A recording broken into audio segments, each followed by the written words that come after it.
Yes, Senator Lindsey Graham of South Carolina is joining us. Senator Graham, thanks very much for coming in. Gotta love democracy. Should a gun control measure at least be allowed to come up for a vote on the floor of the House of Representatives? Well, we had 4 votes, I think, yesterday in the Senate, so I don't mind voting. I mean, when a senator tells the House what to do, it's not well received over there. But at the end of the day, when you look at Orlando, I'm not looking at Orlando as a gun control problem. I'm looking at it as a terrorism problem. If gun control could protect the country from radical Islam, there would be no attack in Paris. But having said that, I hope they can find a way to move the House forward and vote on gun control if that's the will of the House. I spoke with Representative John Lewis, who's a civil rights icon, as you well know. He's a good man. He said they're going to keep this protest, this sit-in, going as long as it takes to convince the Speaker of the House to let them at least have a vote. What's your message? You used to serve in the House of Representatives, to your former colleagues in the House right now. It's a sensitive moment. Well, just let the House work its will. I really do believe that my Democratic friends are trying to turn this into a gun control issue when we all should be worried about how did this guy get off the list? Why was he taken off the list? What are we doing about homegrown terrorism? But there's an intersection, I believe, where gun legislation and terrorism cross, and I am going to support a measure in the United States Senate that would disallow someone on a no-fly list, there are 800 Americans, from buying a gun. I own an AR-15, but if you're on a no-fly list or a secondary screening list, I'm going to vote to say that you can't buy a gun. You're with Susan Collins, the Republican from Maine. I think that's She's got a compromise piece of legislation she introduced yesterday. When is that going to come up for a vote? I hope tomorrow. Again, I'm a strong supporter of the Second Amendment. I own an AR-15, but... What do you need an AR-15 for? That's like a semi-assault. I mean, what do you need that for? Well, why do you read the books you read? I have a constitutional right to lawfully own a gun within boundaries. If I'm a felon, I can't buy a gun. If I'm an irresponsible citizen, I can't buy a gun. But my reserve unit in Afghanistan, several people bought AR-15s, which are a semi-automatic rifle with the logo of the unit I served in. It means a lot to me, and I'm not going to hurt anybody with that gun. But I will say this to you. We may not agree on AR-15s being banned, but I agree with many people that if you're on the no-fly list, you should be denied buying a gun. And if you're on the terror watch list, you should not be able to buy a gun either, right? Okay, there's 2 lists. There's one that's 1 million people. You get on the terror watch list, I could say I think Wolf Blitzer is sympathetic to ISIL. That list is 1.5 million people. The 100,000 list are people that the intelligence community nominate to the FBI.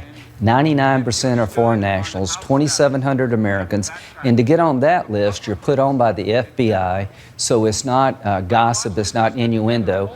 There's credible evidence that you're sympathetic to the terrorist cause, and if you get on that list, there are 2,700 Americans out of 106,000, I believe. I believe the smart thing to do, anti-terrorism, counterterrorism measure would be to say to these people, you can't buy a gun. The compromise Susan Collins legislation, do you have 60 votes needed to pass? I think we may get there. So what it would do, if you're on this list, you can't buy a gun, but if you're wrongfully on this list, if you're an innocent American put on this list. But it doesn't do anything to expand background checks. No, this denies a gun sale. This denies the sale. But somebody could still go to a gun show, come in from Europe, go to a gun show and buy a gun from a private citizen without any background check. Private citizens can sell at gun shows. You like that idea? That's a fraction. See, what people are trying to do is, I want to pass my gun on to somebody in my family. I don't want to go through a background check. But I mean, if somebody comes in from Europe, they go to a gun show, they can buy a weapon without any background check. It's the first step in telling private people when you transfer a gun to a family member or somebody that you know or care about, that you got to go through the background check system. I'm not for that. Did you listen to the Donald Trump speech today, and what's your reaction? I didn't. But you've heard about it. I've heard some of the 8 things he wants to do is fine. Here's what I would tell Mr. Trump. Most Americans don't trust Hillary Clinton. The problem you've got is most people don't think you have the knowledge for the job and the temperament for the job. So if I were you, and why should I give him advice? He beat me, so take it for what it's worth. He's leading her on the economy. He's leading her in terms of who's best able to fight terrorism. He actually has a shot at this thing, but he's losing miserably on temperament and knowledge. And demographically, with Hispanics and African Americans and young people, he's getting wiped out.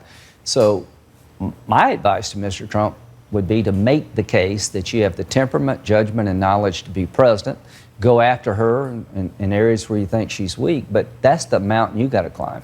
he said today that Hillary Clinton may be the most corrupt person to run for president of the United States. You agree with him?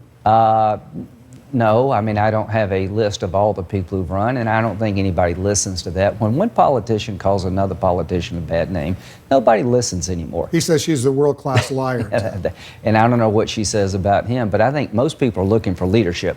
And the question is Donald Trump have the temperament, the judgment, the knowledge to be president? You think he does? I'm not supporting him because I don't think he does. And I'm not supporting her because I don't see the change coming from her that we need to win a war that we can't afford to lose and continue economic policies that make it harder to create jobs in America. So that's where I'm at. We're going to have more to discuss. I want to take a quick break, Senator Graham. Much more coming up with Lindsey Graham right after this. Let's see, we're back with the Republican Senator Lindsey Graham, South Carolina. He's only got $1.3 million in the bank for his campaign.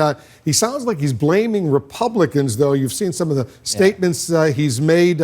He doesn't think they're necessarily committed to his fundraising, to his ability to become president. He may have to go on his own. What's your reaction when you hear that? Well, number one, he beat me. So again, I want to let that be known. Donald, you did beat me. But here's my advice. The reason you're not raising money, people don't think you're a good investment. Your immigration position is taking a problem we have with the Hispanic community and making it far worse. Your idea of deporting all 11 million, including their American-born citizen children, is not a good policy position. It hurts us politically. America first, that is a code to some for isolationism. I don't quite understand your foreign policy. I know why I can't vote for Secretary Clinton. I don't dislike her. I think she's taken the country in a wrong direction slower, maybe than Obama, but still in the wrong direction. With Mr. Trump, it's unnerving, his policy choices, his policy proposals. And at the end of the day, money will matter. He says he can finance his own campaign. So I wish he would, because that would free up money to help the Republican House and Senate. So Mr. Trump, if you can finance your own campaign, do it, because the people that would have given you money can give it to the House and Senate Republicans, and I want to hold the House and the Senate. If you can't vote for Trump, you can't vote for Hillary Clinton, who are you going to vote for? I probably won't vote for president. I'll just go down ballot. And it really hurts to be able not to support your party's nominee.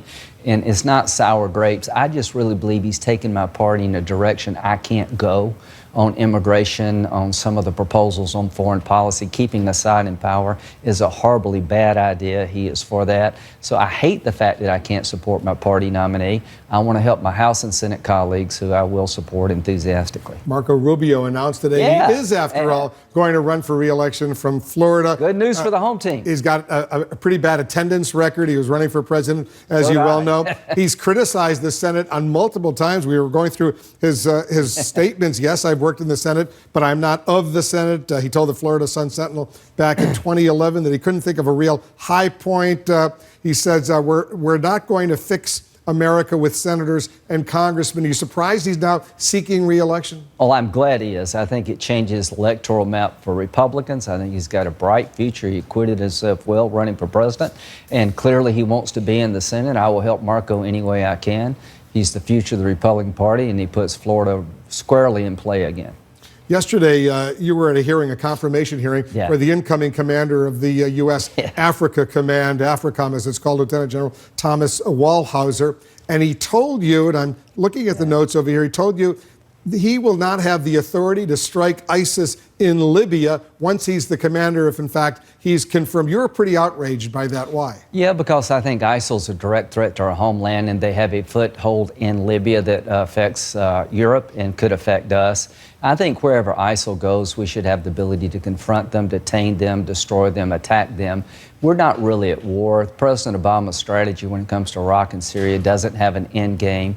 The military strategy is not hitting on all cylinders. Tell that to the Yazidis who've been wiped out as a people, to the 400,000 people killed in Syria, and now the foothold in Libya. So the president's military strategy will not lead to the destruction of ISIL. But you don't blame the president for all of that disaster, whether in Syria, Iraq, Libya. Oh, well, I most definitely do. You blame President Obama for all of that? I blame What about all the people who live there? Shouldn't they get some of that blame? I blame ISIL above all others, but I blame the president's foreign policy to allow ISIL to come about to begin with, to have a caliphate the size of Indiana, to be able to hold territory for a couple of years, destroy the Yazidi people, rape women en masse, kill 400, kill a couple 100,000 people, and now be in Libya. I absolutely blame him.